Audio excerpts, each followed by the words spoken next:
As part of Widnes Vikings' expansion strategy, obviously we know that we have to go south. Cheshire, the Wirral, Liverpool. And the Liverpool International Tennis Tournament, 10 years old. It's probably one of the summer's biggest sporting events locally. You know, they're going to get 20,000 people here over the 3-4 days. And it's something that we really wanted to get involved in. I know Terry and I chatted about it, and we actually thought it was a good idea. Yeah, we've got to look outside of the Widnes area and the Halton area to try and bring in new fans, and Liverpool's absolutely perfect for that opportunity. Whether you've got the Liverpool, you've got Everton FC, you've also got a lot of rugby union clubs in Liverpool and on the Wirral that we're trying to go around, and some of the lads, some of the Vikings players are out there coaching some of the local Liverpool youngsters, so hopefully there could be a star in there. Well, today is the Liverpool International Tennis Tournament, and Widnes Vikings are one of the official sponsors of the day, and we've been asked to deliver a load of community activities, primarily based around rugby league coaching. So through our community development department, the Valhalla Foundation, we're here today with our first team players, delivering a range of rugby league activities for local school children. How have the kids been doing? They've been doing really well. You know, we've had a little bit of a wet spell here and there with the rain coming down, but apart from that, we've had 80% of the sessions have been in good weather, and the kids seem to take it really well and enjoying themselves. Well, today we just want to get the kids outdoors really and show them that it's good to be outdoors and as opposed to being sat at home doing nothing. We get the kids out playing a variety of rugby league activities and just get them more familiar to rugby league as a sport. One of the key areas for Widnes Vikings is the South Liverpool region, which is we're kind of in the heart of it here. So just to get people kind of more familiar to rugby league as a game is one of our key objectives, and then secondary to that is to get them more aware of Widnes Vikings.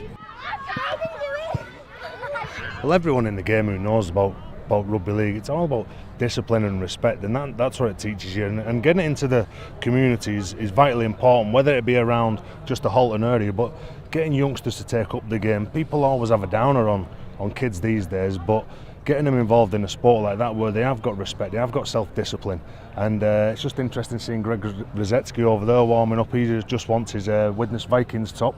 He's a massive Vikings fan. He is. He was born just outside of Widnes, apparently. But still in Halton, I believe. Yeah. Still in Halton. In Halton or Halton? Halton.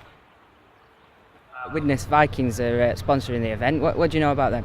Well, I know they're a good rugby team, and rugby obviously in Liverpool is very popular, and if you think about it, it's a growing sport and a lot of fans are watching it and enjoying it. So what can I say? I'm glad I'm not playing rugby at the moment, because I think they'd probably take me in half. How do you think a rugby player would do at tennis?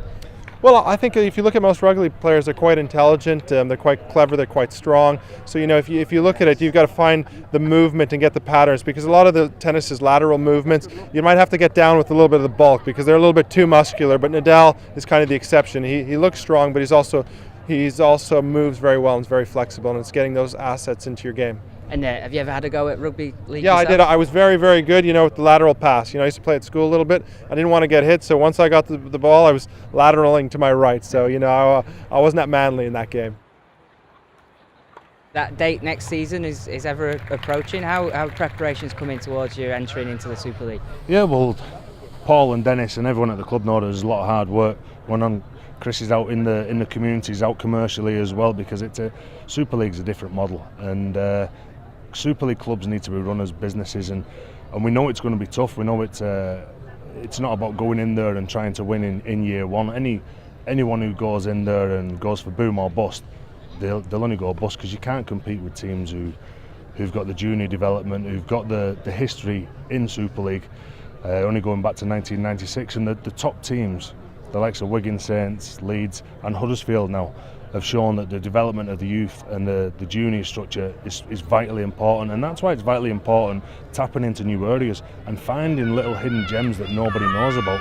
And I'm sure that given the opportunity to play a game that is so honest, that is so much like the communities that we're after, because I don't try and make any bones about where I'm from, and I'm very proud to be a Widnes lad. But the game's played in some deprived areas, and that's where some of the best players and the best talent comes from. Because the game, you've either got to be one way or another to play rugby league. You've got to be mad when you watch them, haven't you? The way that they throw themselves into tackles and run into collisions. But it's a decent game, as I said earlier, that teaches you an awful lot about yourself. And it's what we're trying to do at the Vikings, and I'm sure everyone else is trying to do that within the M62 corridor, and then down to the south of France, obviously. And obviously events like this hopefully help you to find those hidden gems. Yeah, we're hoping so. Maybe you never know. Greg Rosetsky could be in a Vikings shirt next year. Could be. I don't know what position Don't be he'll be. leaking the big signing. I don't know what position he'll Rosetsky. be. I don't know whether he can take a tennis bat onto the pitch, but we'll give it a go. There might be someone at the back there that we've got, as Chris said, we've got 5 coaches here today that spreading the gospel of rugby league, and there might be just one little gem there that we might take back to the Vikings. One thing I've noticed, Usain Bolt says he's good enough to play for Manchester United. Why can't he play for Widnes Vikings at Rugby League? He's outside the service area, unfortunately.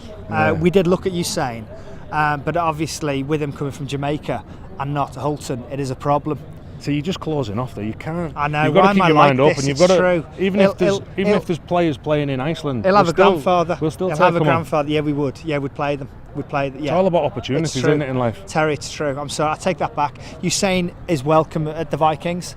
And He won't want to come now after watching this. He's going to be upset. Why have I gone and said that? I mean, Steve. Mate, you just make it harder for Steve Paul O'Connor Cullen. was just the other day saying he would like someone like Usain at the club. Oh, I've ruined it. No, like yourself, he said. Oh, no, that's leaving no, the yourself. club. He'd like me to leave the yeah, club. Sorry, that was it. That was it. Yeah. If he wants to go, I'm sure we'll open we'll it. give him a go. Yeah. Yeah, of course we will. If he can be the new Martin Afire, who obviously made his name at Widnes Vikings, Usain Bolt's welcome anytime down at the Stobart Stadium. I'll give him a ring.